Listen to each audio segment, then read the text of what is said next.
This YouTube channel does not promote any violent, harmful, or illegal activities. All content provided by this channel is meant for an educational purpose only.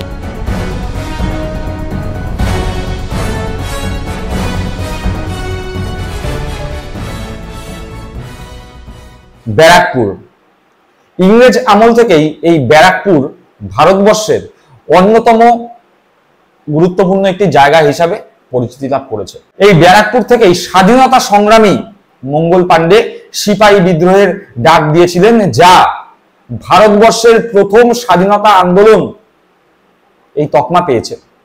যদিও বিভিন্নভাবে সেই আন্দোলনকে ইংরেজরা সিপাহী বিদ্রোহের নাম দিয়ে চালিয়েছিল। এই ব্যারাকপুরের পাশ থেকেই বয়ে গিয়েছে গঙ্গার একটি শাখা হুগলি নদী। পাশে নদী থাকায় এই নদী তীরবর্তী অঞ্চলে তৈরি হয়েছে বিভিন্ন কলকারখানা, গড়ে উঠেছে শিল্পাঞ্চল, যা পরবর্তীকালে ব্যারাকপুর শিল্পাঞ্চল নামে পরিচিতি লাভ করেছে। এদিকে হালিশহর থেকে ওদিকে টিটাগড় পর্যন্ত দীর্ঘ যে অঞ্চল গঙ্গার দুপাশে, সেই দুপাশে তৈরি হয়েছে চটকল, তৈরি হয়েছে আরো নানান শিল্প কারখানা। ফলে এই এলাকায় বিভিন্ন ভাষাভাষী, বিভিন্ন ধর্মের মানুষ এসে বসবাস করছেন, বসতি স্থাপন করেছেন। স্বাধীনতা পরবর্তী সময় এখানকার মানুষজন শান্তিতে সম্প্রীতির সঙ্গে বসবাস করেছেন, নিজেদের জীবিকা অর্জন করেছেন। কিন্তু গোলযোগ বেঁধেছিল সিপিএম আমলে। সিপিএম ক্ষমতায় আসার সঙ্গে সঙ্গে বিভিন্ন কলকারখানার মালিকদের সঙ্গে শ্রমিকদের ঝামেলা, ইউনিয়নবাজি, আর এর ফলেই তৈরি হলো গুন্ডা। এই গুন্ডা সংস্কৃতি তখন থেকেই ব্যারাকপুরে ছড়িয়ে পড়ছিল।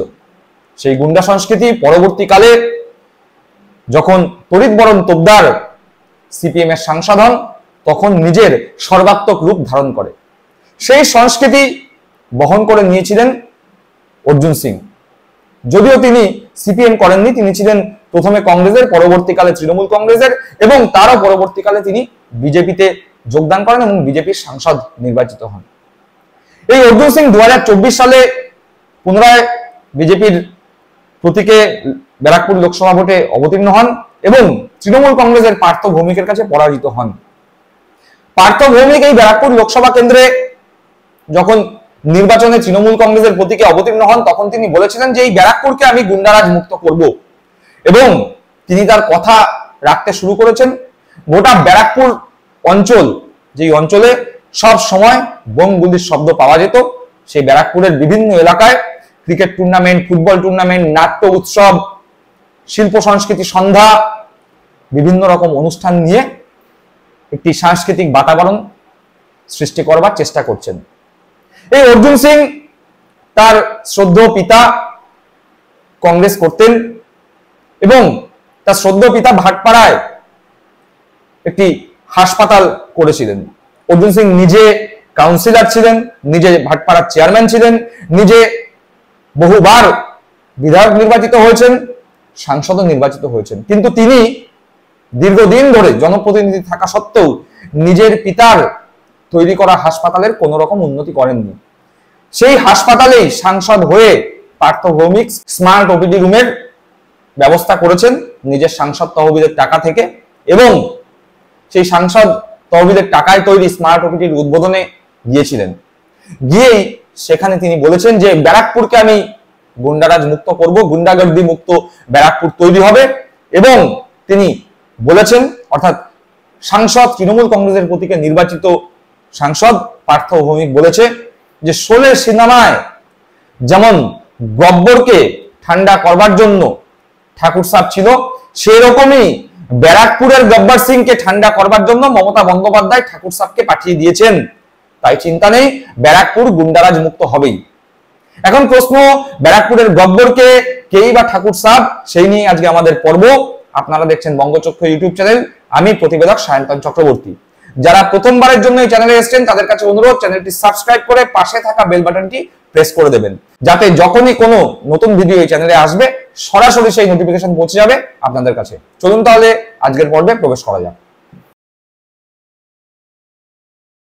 আজকের পর্বে তো প্রবেশ করবই, কিন্তু তার আগে ইতিমধ্যেই আপনারা অনেকে জানেন কিন্তু যারা জানেন না তাদের উদ্দেশ্যে জানিয়ে রাখি, বঙ্গচক্ষু ইউটিউব চ্যানেলের একটি শাখা, বঙ্গচক্ষু শর্টস নামক একটি চ্যানেল ইতিমধ্যেই চলে এসেছে। সেখানে স্বল্প দৈর্ঘ্যের ব্যঙ্গাত্মক রাজনৈতিক ধর্মী ভিডিও আপলোড করা হচ্ছে।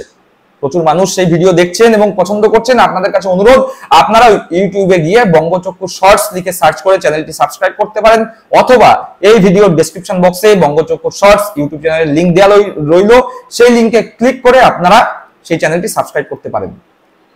তাহলে আজকের বিষয়ে সরাসরি মনোনিবেশ করা যাক। যে কথা বলছিলাম, পার্থ ভৌমিক দাবি করেছেন, বলেছেন শোলে সিনেমায় গব্বর সিংকে ঠান্ডা করবার জন্য যেরকম ঠাকুর সাহেব ছিলেন, সেই রকম ভাবেই মমতা বন্দ্যোপাধ্যায় ব্যারাকপুরের গব্বর সিংকে ঠান্ডা করবার জন্য ঠাকুর সাহেবকে পাঠিয়ে দিয়েছেন। এবার প্রশ্ন হচ্ছে, পার্থ ভৌমিক তো এই কথা বলেছেন, তিনি কার উদ্দেশ্যে এই কথা বলেছেন, কেই বা গব্বর সিং, মমতা বন্দ্যোপাধ্যায় কোন ঠাকুর সাহেবকে পাঠিয়েছে, সে বিষয়ে আজকে আমাদের নজর থাকবে। তার আগে আমরা দেখে নিই পার্থ ভৌমিক ঠিক কি মন্তব্য করেছেন। পরিবেশে আইনানুগভাবে এই ক্রিমিনালিজম বন্ধ করা, তার জন্য আমরা সিসি ক্যামেরা লাগাচ্ছি। ভাটপাড়ায় লাগছে, এরপর টিটাগড়ে লাগবে। আমাকে একটু সময় দিন, ভাটপাড়ায় গুন্ডাগর্দি সব বন্ধ করে দেবো।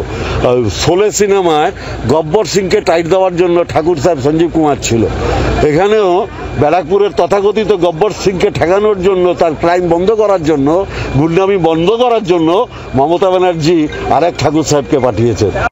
শুনলাম পার্থ ভৌমিকের মন্তব্য।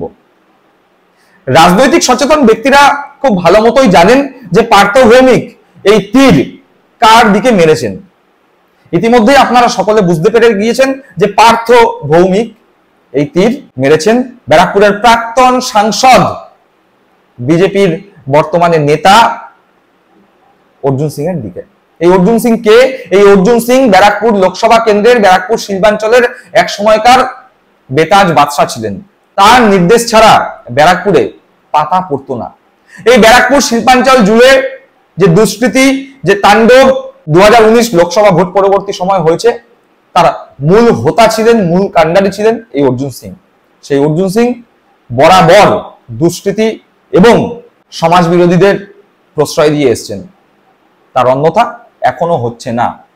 যদিও এই মুহূর্তে অর্জুন সিং অনেক স্তিমিত, তিনি অনেক ঠান্ডা, তার রাজত্ব আর আগের মতো নেই। তাও যেটুকুনি বেঁচে আছে সেখান থেকে তিনি মাঝে মধ্যেই হুঙ্কার ছাড়েন। আর পার্থ ভৌমিক এই অর্জুন সিংকেই কলমে গব্বর সিং বলে কটাক্ষ করেছেন এবং তিনি একথাও বলেছেন যে এই গব্বর সিংকে ঠান্ডা করবার জন্য ঠাকুর সাহেবকে মমতা বন্দ্যোপাধ্যায় পাঠিয়ে দিয়েছেন। ইতিমধ্যে আপনারা সকলে জানেন ঠাকুর সাহেব বলতে পার্থ ভৌমিক কাকে উদ্দেশ্য করে বলেছেন। মমতা বন্দ্যোপাধ্যায় আইপিএস ঠাকুরকে, পুলিশ অফিসার ঠাকুরকে পাঠিয়েছেন ব্যারাকপুরে এবং এই আইপিএস ঠাকুর ব্যারাকপুর পুলিশ কমিশনারেটে জয়েন করার পর থেকে অর্জুন সিং এর মাথায় ঘাম ঝরতে শুরু করেছে। অর্জুন সিং প্রথম দিন থেকে এই আইপিএস অফিসারের বিরোধিতা করছেন এবং বলছেন যে সিপিএম আমলে এই পুলিশ অফিসার নাকি সিপিএম এর দালালি করত। এই পুলিশ অফিসার ঠাকুরকে অর্জুন সিং জমের মতো ভয় পায়, তার কারণ এই পুলিশ অফিসার অর্জুন সিং এর সমস্ত কুকর্মের নথি খুব ভালো মতো জানেন। তাই অর্জুন সিং আরো একবার উষ্মা প্রকাশ করেছেন। অর্জুন সিং ঠিক কি বলেছেন সেদিকেও একবার নজর দেওয়া যাক। এই ঠাকুর সাহেব এসডিপিও ছিল তখন উনি সিপিএম এর ঝান্ডা নিয়ে ঘুরে বেড়াতেন, এখন উনি তৃণমূলের ঝান্ডা নিয়ে ঘুরে বেড়াতেন এই ঠাকুর সাহেব। তো ঠাকুরকে নিয়ে এসে গব্বরকে জব্দ করেছেন। আমার মনে হচ্ছে না, গব্বরকে জব্দ কিন্তু জয়া বিরু করেছিল।